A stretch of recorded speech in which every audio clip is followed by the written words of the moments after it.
A friend of mine is the former governor of South Carolina. Nobody really remembers this because it's approximately 20 years ago. He chose to take the Confederate flag off of the State House during that period about 20 years ago. He paid a very high price politically and subsequently was not reelected. In that same vein, help us understand the proper use of symbols like that. Do they belong in public? Do they belong in a museum? The alternative is something that we discussed earlier. A few weeks ago, I had the chance to visit Gettysburg battlefield, an extraordinary national battlefield site which receives tens of thousands of visitors every year.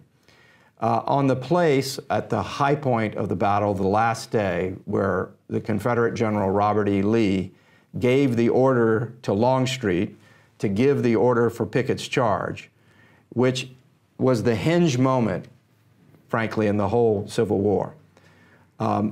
Confederate troops marched a mile uphill to fight the Union forces behind a stone wall. There is an incredible monument right there on the spot where Lee gave the order that Virginians had built a number of years ago. 1 mile away, he's looking at an incredible monument behind the stone wall of General Meade as they're facing one another. So you have two examples from the Confederate Union era, from the Civil War, whereby a Confederate flag was used in the segregation era to make a statement about an ideology, whereas you have a battlefield site that actually, in many ways, captures the mystique of this hinge moment in American history. Is that an important distinction to make as to how we think about public symbols? I think it's important to recognize that what happens at Gettysburg is context. You understand exactly what those statues are doing. And the fact that you have a Union and a Confederate, which is really what that battle was about, very appropriate. I think the real challenge is when people don't realize that often Confederate symbols were used less to celebrate the Confederacy and more to celebrate segregation, more to sort of say that we believe in a system that will not change. And so for many people, the symbol of a Confederate flag, of a Confederate soldier, is troubling because it's a troubling reminder of not our past, but our present. A troubling reminder that all is not fair and that segregation was once the law of the land.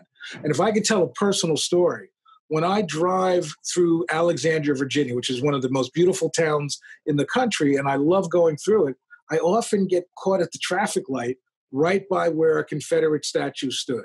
And what it did to me as an African-American scholar, as an American, it was a symbol of pain, not a symbol of heritage. And so for me, I think that monuments are like, good roses. They need to be pruned from time to time. And that if you prune them, you can basically then make sure you replace some objects, artifacts that tell fuller stories. But more importantly than anything else, what I want to make sure is that any statue that can be difficult to debate, to understand, is really contextualized to help people understand what they mean. I am not a believer in destroying statues. I'm a believer in, if you're going to prune, it would be great to see them in a park or in a warehouse or even in a museum where they can be interpreted because they're part of our history regardless. So for me, it's a key of, it's not about erasing history. It's about correcting history, giving people context, and making sure that diverse Americans understand the true story behind these monuments.